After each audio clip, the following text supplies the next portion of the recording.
صلاتي ونسكي ومحياي ومماتي لله رب العالمين قل নবী আপনি বলুন ইন্না সলাতি নিশ্চয় আমার নামাজ অনুসুকি আমার কুরবানি অনুসুকি মানে আমার কুরবানি এই যে নুসুক শব্দ ওমাহিয়ায়া আমার জীবন ও মামাতি আমার মরণ লিল্লাহি রব্বিল আলামিন বিশ্ব প্রতিপালক মহান আল্লাহ তাআলার জন্যই।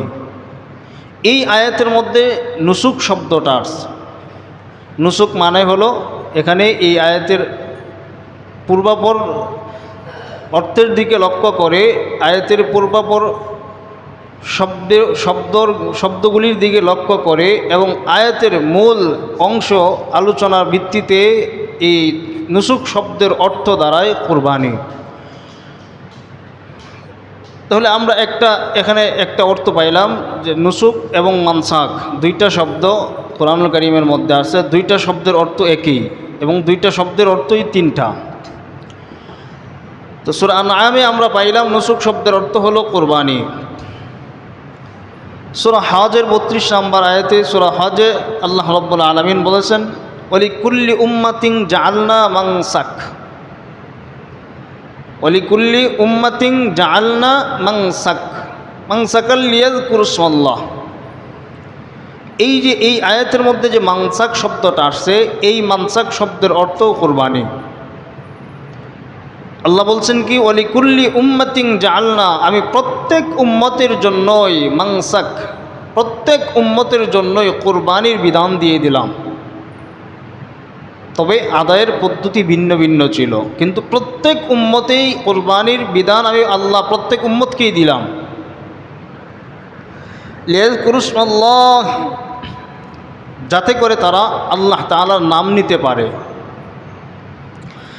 এই আয়াতের মধ্যে মানসাক শব্দ আছে, এই মানসাক শব্দের অর্থ কুরবানি। তাফসীরের কিতাবের মধ্যে আসছে নুসুক এবং মানসাক দুইটা শব্দের অর্থ তিনটা। সূরা বাকারার 200 নম্বর আয়াতে আল্লাহ রাব্বুল আলামিন মানসাক শব্দ ব্যবহার করছেন। মানাসিক ফাইদা কদাইতুম মানাসিকাকুম যখন তোমাদের হজ্জের কার্যক্রম শেষ হয়, যখন তোমরা হজের কার্যক্রম শেষ করো ফাযকুরুল্লাহ তখন আল্লাহকে স্মরণ করো।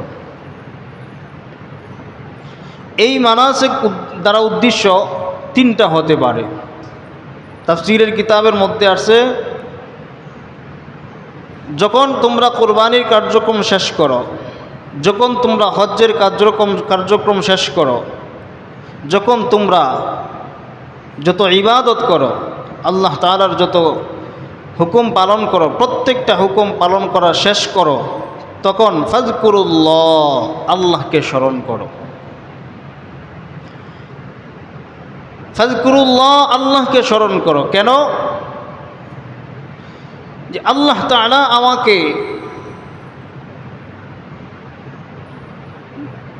সম্মানিত 12 মাসের মধ্যে সম্মানিত 4 মাসের মধ্যে সবচাইতে সম্মানিত একটি মাস জিলহজ মাসে আমাকে আল্লাহ তাআলা আমার হায়াতকে দীর্ঘায়িত করে দিয়েছেন এবং জিলহজ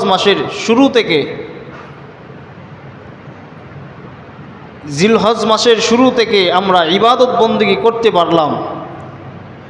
এই যে একটা বড় নিয়ামত পাইলাম, জিলহজ মাসের আমরা হজের কার্যক্রম শেষ করলাম, এই যে একটা বড় নিয়ামত আমরা পাইলাম। আমরা জিলহজ মাসের 9 তারিখ ফজর থেকে তাকবীরে তাশরিকের আমল শুরু করলাম, 10 তারিখে কুরবানি করলাম, আল্লাহ পাকের এক বিশেষ বিধান পালন করলাম। এই বিধানাবলী পালন করার পরে ফাযকুরুল্লাহ তোমরা আল্লাহকে স্মরণ করো। কেন স্মরণ করবা? কারণ কি?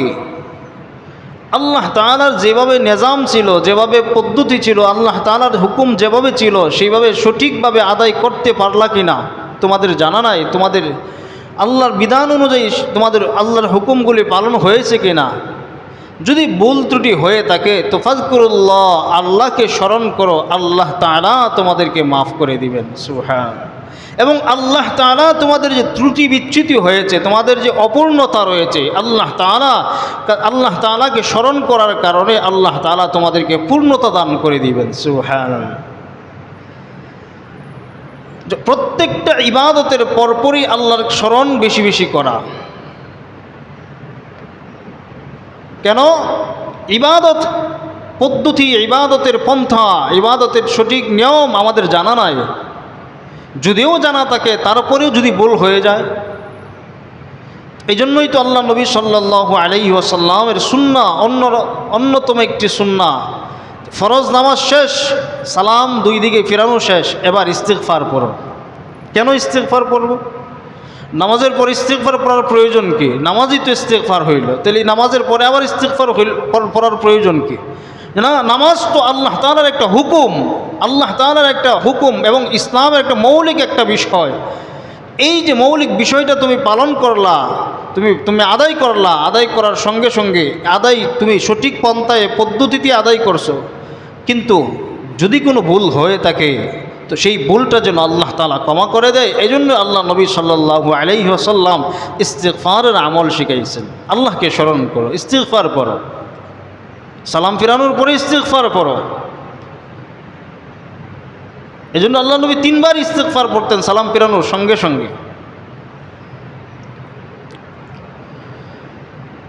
প্রত্যেকটা আমল মানুষ যখন করবে, প্রত্যেকটা আমল করার সঙ্গে সঙ্গেই সে আল্লাহকে স্মরণ করবে। এই কথাটাই আল্লাহ তাআলা কোরআনুল কারীমে সূরা বাকারা 200 নম্বর আয়াতের কারীমার মধ্যে আল্লাহ তাআলা আমাদেরকে স্মরণ করায় দিতেন।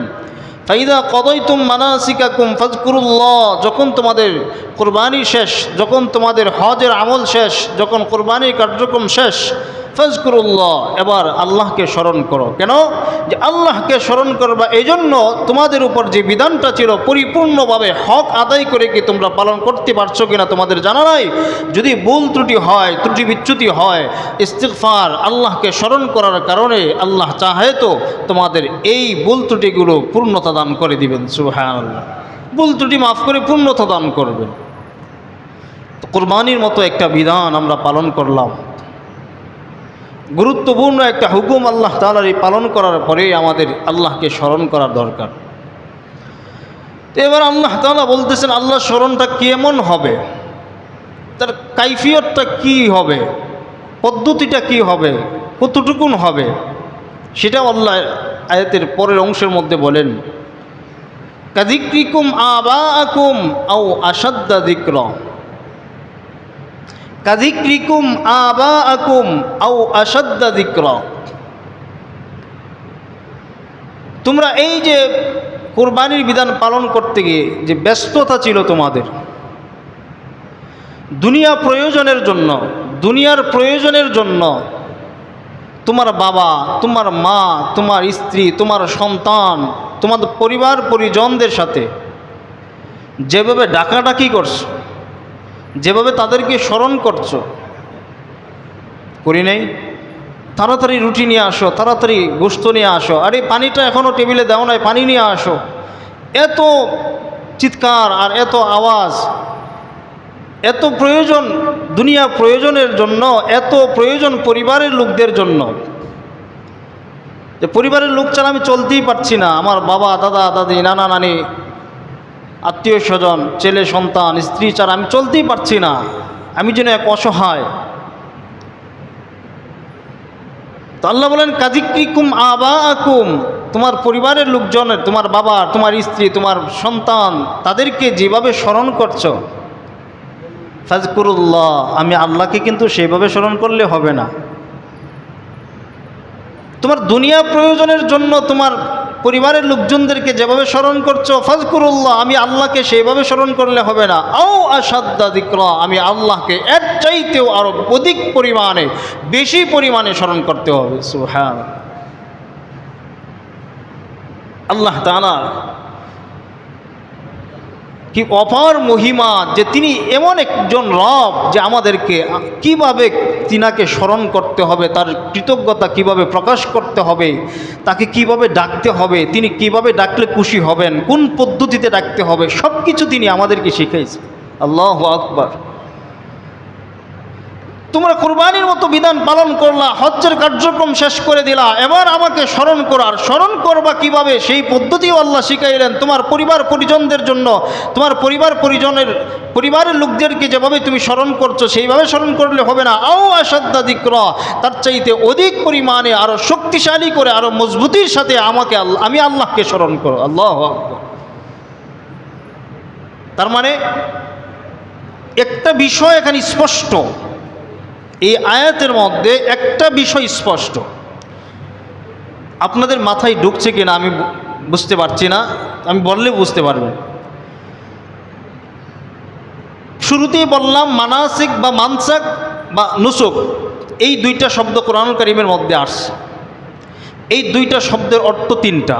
এক কোরবানি, দ্বিতীয় হজ, 3 নাম্বার হলো সমস্ত ইবাদত। সমস্ত ইবাদত। তো আয়াতের তর্জমাটা কি? ফাইদা কদাইতুম মানাসিকাকুম, যখন তোমাদের হজ শেষ হয়, যখন তোমাদের কোরবানি শেষ হয়, যখন তুমি জোহরের সালাত আদায় শেষ করলা, যখন তুমি সদাকা শেষ করলা, যখন তুমি জাকাত শেষ করলা, অর্থাৎ তুমি যে কোনো ইবাদত যখন তোমার শেষ হয়, ফাজকুরুল্লাহ, তখন আল্লাহকে স্মরণ করো, তখন আল্লাহকে স্মরণ করো। তার মানে এই আয়াত থেকে একটা বিষয় যেটা স্পষ্ট হলো, সেটা হলো কুরবানির আমল, কুরবানির বিধান পালন করলাম। সকাল 7টা থেকে 8টা থেকে গরু বানাইতে গরু গোশত বানাইতে এত পরিশ্রম হয়েছে, এত পরিশ্রম হয়েছে। এবার জোহরের নামাজ না পড়লে সমস্যা নাই, আসর না পড়লে সমস্যা নাই, মাগরিব না পড়লে সমস্যা নাই, এশা না পড়লে সমস্যা নাই। কেন সমস্যা নাই? কারণ আল্লাহর একটা বিধান পালন করলাম, কুরবানি করছি কষ্ট করে, সারাদিন অনেক পরিশ্রম হয়েছে, এবার একটু বিশ্রাম নেওয়া দরকার, এবার একটু বিশ্রামের প্রয়োজন। আয়াত কি এই কথা বলছে? কোরআনের সূরা বাকারা 200 নম্বর আয়াত কি এই কথা বলছে যে তখন তোমার কুরবানি শেষ, এবার একটু বিশ্রাম করো বলছে?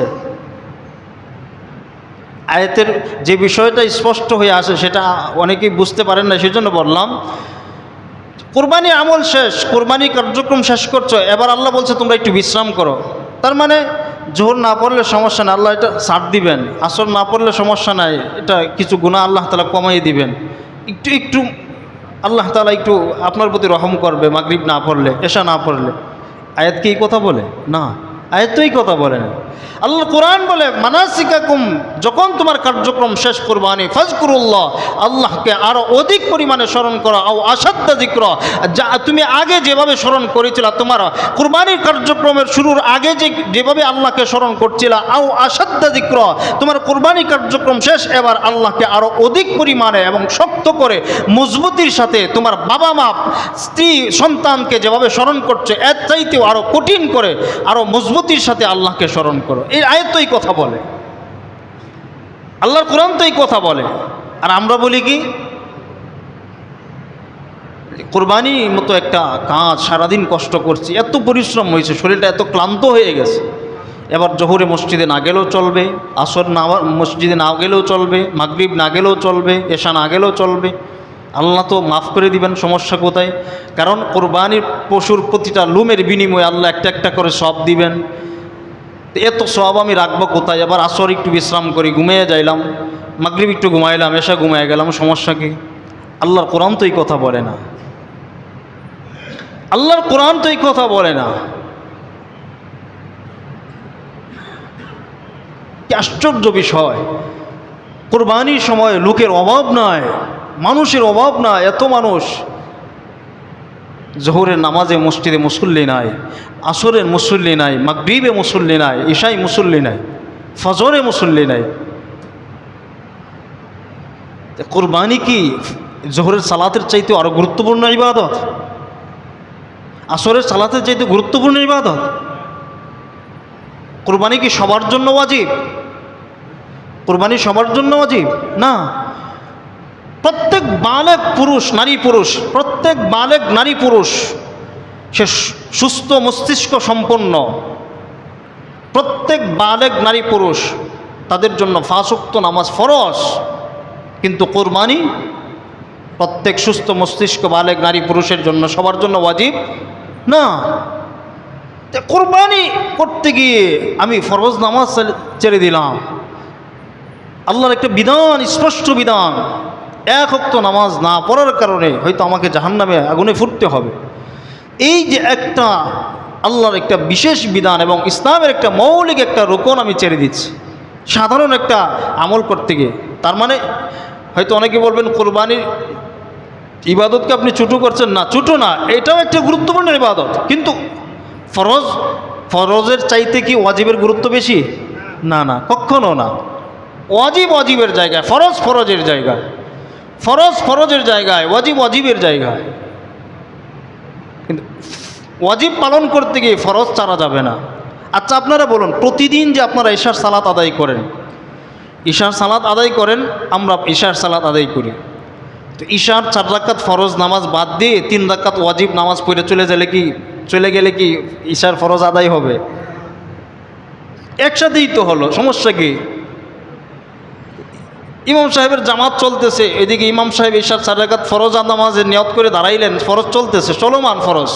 তো আমি কি করলাম? পিছনে দাঁড়ায় 3 রাকাত বেতির পড়লাম। 3 রাকাত বেতির পড়লে তো ওয়াজিব আদায় হয়ে গেল, তাহলে আমি চলে গেলাম 3 রাকাত বেতির আদায় করে, সমস্যা কি? না না না, হবে না। আপনাকে আগে ঈশার সালাত পড়তে হবে, আগে ঈশার সালাত আদায় করতে হবে, তার উপরে আপনি 3 রাকাত বেতির পড়তে হবে। তখন কি হবে? আপনার ইবাদতের যে পূর্ণতা পাবে,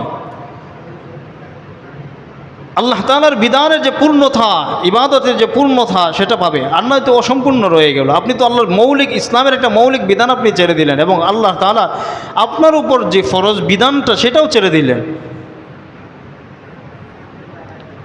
অথচ আল্লাহর কোরআন আমাদেরকে স্পষ্ট করে দেয় যে মানুষ ইবাদত করছো, কোরবানি শেষ করছো, তোমার কিন্তু শেষ হয়ে যায় নাই, ইবাদত শেষ হয় নাই। কি ভাবছো কোরবানি মতো একটা কার্যক্রম শেষ করলাম এত কষ্ট করে পরিশ্রম করে সারাদিন, এবার বিশ্রাম করবা? না না, এই বিশ্রামের সুযোগ নাই। আল্লাহ বলেন ফাজকুরুল্লাহ কাযিক্রিকুম, ফাজকুরুল্লাহ কাযিক্রিকুম আবাকুম আও আশাদ্দা যিকরা। তোমার পরিবার পরিজনকে যেভাবে তোমার দুনিয়া অর্জনের জন্য প্রয়োজন ছিল তার চাইতে অধিক পরিমাণে তোমার কাজ শেষ, কোরবানির কাজ শেষ, তোমার হজের কাজ শেষ, তোমার ইবাদতের কাজ শেষ, এবার আও আশাদ্দা যিকরা, আর অধিক পরিমাণে শক্তিশালী মজবুতির সাথে আমি আল্লাহকে স্মরণ করো। আল্লাহকে স্মরণ করতেই হবে, আল্লাহকে ভুলে দেখা যাবে না। ইবাদতের পর বিশ্রাম নেওয়ার সুযোগ নাই। মুমিনের বিশ্রাম হবে কবরে, মুমিনের বিশ্রাম দুনিয়ায় হবে না। মুমিনের বিশ্রাম দুনিয়ায় হবে না। দুনিয়ায় মুমিনের জন্য বিশ্রামের জায়গা নয়। এজন্য আল্লাহ নবী বলছেন, আর দুনিয়া সিজনুল মুমিন ওয়া জান্নাতুল কাফের। দুনিয়া হলো মুমিনের জন্য কয়েদখানা, জেলখানা, আর কাফেরের জন্য হলো জান্নাত। কাফেরের জন্য জান্নাত, আর মুমিনের জন্য দুনিয়া জান্নাত না। মুমিনের বিশ্রাম, দুনিয়া কখনো মুমিনের বিশ্রাম হতে পারে না। মুমিনের বিশ্রাম হবে কবরে, আর আরাম আয়েশের জিন্দিগি সে কাটাবে ময়দানে মাহশারে। বিচার হওয়ার পরে আরাম আয়েশের জিন্দিগি সে কাটাবে জান্নাতে। পরিশ্রম করবে দুনিয়ায়, বিশ্রাম করবে কবরে, আরাম আয়েশের জিন্দিগি কাটাবে ময়দানে মাহশার, হাসরের ময়দান কায়েম হওয়ার পরে, বিচার দিবস শেষ হওয়ার পরে জান্নাত। এইটা হলো মুমিনের জীবন। মুমিনের জীবন তো এইটা, দুনিয়ায় পরিশ্রম করবে, কবরে বিশ্রাম করবে, আর আরাম আয়েশের জিন্দিগি কাটাবে সে জান্নাতে। এটা হলো মুমিনের প্রকৃত জীবন। তার মানে মুমিন কোরবানি করলো, মুমিন বিশ্রাম করবে? না না না, মুমিনের বিশ্রাম এটা হবে না। মুমিনের বিশ্রাম হবে কবরে, দুনিয়ায় মুমিনের বিশ্রাম হতে পারে না। আল্লাহ নবীর স্পষ্ট হাদিস, আর দুনিয়া সিজনুল মুমিন ওয়া জান্নাতুল কাফির, যে কাফের তার জন্য হলো দুনিয়া, সে তো দুনিয়া আরাম আয়েশের জিন্দিগি কাটাবে। একজন মুমিন তো দুনিয়া আরাম আয়েশের জিন্দিগি কাটাতে পারে না, কারণ মুমিনের জীবন, দুনিয়ার জীবন হলো তার জন্য জেলখানা, দুনিয়ার জীবন হলো কয়েদখানা। সে দুনিয়াতে কখনো শান্তিতে বসবাস করতে পারে না, সে আরাম করতে পারে না, সে বিশ্রাম নিতে পারে না, তার বিশ্রাম কখনো হবে না। কেন বিশ্রাম হবে না? কুরবানির কার্যক্রম শেষ, ফাজকুরুল্লাহ আও আসাদ্দা যিকরা। কুরবানি কার্যক্রম শেষ মানে তোমার আমি আল্লাহকে যতটুকুন কুরবানির পূর্বে স্মরণ করছিলা এর চাইতে আরও অধিক পরিমাণে আমি আল্লাহকে আরও শক্তিশালীর সাথে মজবুতির সাথে স্মরণ করো। কেন? কারণ কুরবানির ইবাদত কি তোমার কবুল হয়েছে কিনা সেটা তোমার জানা নাই। যেহেতু কবুল হয়েছে কিনা জানা নাই, সেজন্য আল্লাহর কাছে ত্রুটি বিচ্যুতির জন্য ক্ষমা চেয়ে আল্লাহকে বেশি বেশি স্মরণ করে ইস্তিগফার করো, আল্লাহ যাতে করে তোমার ত্রুটি বিচ্যুতি ক্ষমা করে তোমার এই আমলটাকে পূর্ণতা দান করে দেয়। সুবহানাল্লাহ। এটা কোরআন শিক্ষা দেয় আমাদেরকে। কোরআন, আল্লাহর কোরআন আমাদেরকে এটাই শেখায়। বিশ্রাম হবে না, বিশ্রাম হবে কবরে, আর ফলাফল ভোগ করবো জান্নাতে, আর দুনিয়ায় পরিশ্রম করতে হবে। প্রিয় মুসল্লি ভাইয়েরা, এই আয়াতের পরের অংশের মধ্যে আল্লাহ বলেন ফামিনান নাস মাই ইয়াকুলু রব্বানা আতিনা। মানুষদের মধ্যে যারা দুনিয়া চায়, মানুষদের মধ্যে যারা দুনিয়া চায়, ফিদ দুনিয়া, রব্বানা আতিনা ফিদ দুনিয়া, মানুষদের মধ্যে যারা দুনিয়ার কল্যাণ চায়, ওমা লাহু ফিল আখিরাতি মিন খলাক। আয়াতের দুইটা অংশ। প্রথম অংশে আল্লাহ বলেন ফামিনান নাস, মানুষদের মধ্যে মাই ইয়াকুলু রব্বানা আতিনা ফিদ দুনিয়া, যারা দুনিয়ার কল্যাণ চায়। এক অংশ দুনিয়ার কল্যাণ চায়, মানে দুনিয়ার কল্যাণ চাওয়ার ব্যাপারে আল্লাহ তাআলা কুরআনুল কারীমের অসংখ্য আয়াতের মধ্যে বলছেন যারা দুনিয়ার কল্যাণ চায়। মান কানা ইউরিদুল হায়াতাদ দুনিয়া ওয়া যিনাতাহা, যারা দুনিয়া চায়। মান কানা ইউরিদুল আজিলাতা আজ্জালনা লাহু ফিহা, যারা দুনিয়া চায়। বিভিন্ন আয়াতে আল্লাহ তাআলা বলছেন, বিভিন্ন আয়াতে আল্লাহ তাআলা দুনিয়া অর্জন করার জন্য বলছেন। মানুষ যারা দুনিয়া চায়, তো তাদের ফলাফলটা কী হবে সেটাও বর্ণনা করছেন, আল্লাহ তাআলা বয়ান করে দিয়েছেন। কিন্তু এই আয়াতের মধ্যে কুরবানি এবং হজের কার্যক্রম শেষ করার পরে আয়াতের শেষাংশের মধ্যে আল্লাহ তাআলা এই কথা বললেন, কারণটা কি? আল্লাহ তাআলার মাথার মধ্যে তো সব কিছু আছে, কারণ আল্লাহ তো জানেন যে 1400 বছর পরে, 1500 বছর পরে, 2000 বছর পরে, কিয়ামতের আগ পর্যন্ত মানুষ কি করবে কি করবে না, তাদের মাথার মধ্যে কি আসবে কি আসবে না, তাদের চিন্তা চেতনাটা কেমন হবে, তাদের মাথার চিন্তা চেতনা কেমন হবে, তাদের মন মানসিকতা কেমন হবে, সব আল্লাহ তাআলা জানেন বিদায় আল্লাহ তাআলা স্পষ্ট করে দিয়েছেন। আল্লাহ বলেন যারা দুনিয়ার কল্যাণ চায়। দুনিয়ার কল্যাণ চায় মানে, আরে ভাইজান, গুরুটা যেই দেখছে, আমার গুরুটা যেই দেখছে সেই বলছে 4 মণ গোশত হবে, কিন্তু বানানোর পরে দেখি তো 2 মণ 30 কেজি গোশত হয়েছে। এই যে একটা ধরা খাইলাম, এই যে লসটা হইল আমার, কি আছেন আমাদের সমাজে? কি বলেন? নাই। আপনাদের এই এলাকায় নাই, এই মহল্লায় নাই, কিন্তু সমাজে আছে।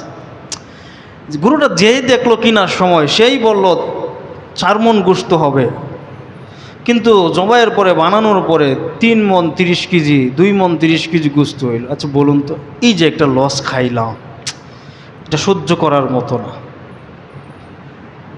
কোরবানি কি লস খাওয়ার কিছু বিষয় আছে? কোরবানিতে কি লস খাওয়ার কোনো জিনিস? কোরবানি তো আল্লাহ তাআলা আপনার কোরবানি করলেন সন্তুষ্ট চিত্তে, আল্লাহকে সন্তুষ্ট করার জন্য। কোরবানি তো আল্লাহ উঠাই নিতে পারতেন, কিন্তু আপনাকে তো আল্লাহ তাআলা মেহমানদারির ব্যবস্থা করে দিয়েছেন।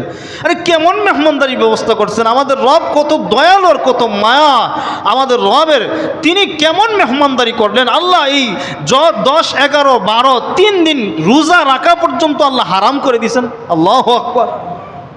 যে একজন মুমিন সে কুরবানি করবে, কুরবানির গোশত খাবে, আমি আল্লাহর পক্ষ থেকে মেহমানদারির ব্যবস্থা, সে মেহমানদারি নিবে না কেন? মেহমানদারি আমি আল্লাহ মেহমানদারির ব্যবস্থা করছি, সে মেহমান হিসাবে আমার খাবার সে খাবে না কেন? আমি আল্লাহ রোজার বিধানকেও হারাম করে দিলাম। 10, 11, 12 জিলহজ 3 দিন রোজা রাখা আল্লাহ হারাম করে দিয়েছেন আল্লাহর মেহমানদারি খাওয়ার জন্য। আর আমাদের চাহিদা দুনিয়া, মানে